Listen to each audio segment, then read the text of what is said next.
கடலூர் நாடாளுமன்ற தொகுதி பாமக வேட்பாளர் தங்கர் பச்சான் முதுநகரில் உள்ள மீன் மார்க்கெட்டிற்கு சென்று வாக்கு சேகரித்தார்.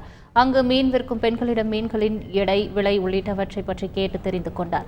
பின்பு செய்தியாளர்களிடம் பேசிய அவர், கடலூர் மீனவர்களின் நலனுக்காக அரசு எந்த நடவடிக்கையும் எடுக்கவில்லை என்றும், மீனவர்கள் பிடித்து வரும் மீன்களை 3 மாதம் வரை பாதுகாக்க பதப்படுத்தும் நிலையம் அமைத்து தரப்படும் என்றும் உறுதியளித்தார்.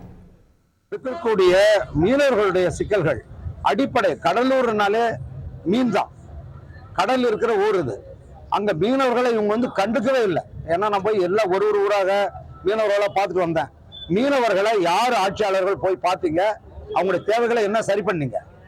சும்மா அந்த ரோடை சிமெண்ட்ல போட்டு விட்டா போதுமா? மீனவங்க அப்படியே செழிச்சிருவானா? மீனை கூவி கூவி விற்க வேண்டிய அவசியம் இல்லைங்க. முதல்ல அதுக்கான ஒரு இடத்தை உருவாக்கி கொடுங்க. என்ன ஒரு சாதாரண விஷயமாச்சே. ஒவ்வொரு மீனவனுக்கும் ஒரு இடம் கொடுக்கலாம், ஒரு கடை கட்டிக்கு தரலாம். அழகாக ஆன்லைன்ல அது பிசினஸ் பண்ணலாம். அவங்களுடைய அந்த மீனை பாதுகாத்து வைக்கிற மாதிரி அது பண்ணலாம். அது பகுப்பாய்வு பண்ற மாதிரி பண்ணலாம். 3 மாசம் கழிச்சு கூட அந்த மீனை எடுத்துக்கலாம். அதுக்கான வசதிகள்லாம் செய்ய முடியும். செய்திகளை உடனுக்குடன் தெரிந்து கொள்ள உடனே சப்ஸ்கிரைப் பண்ணுங்க.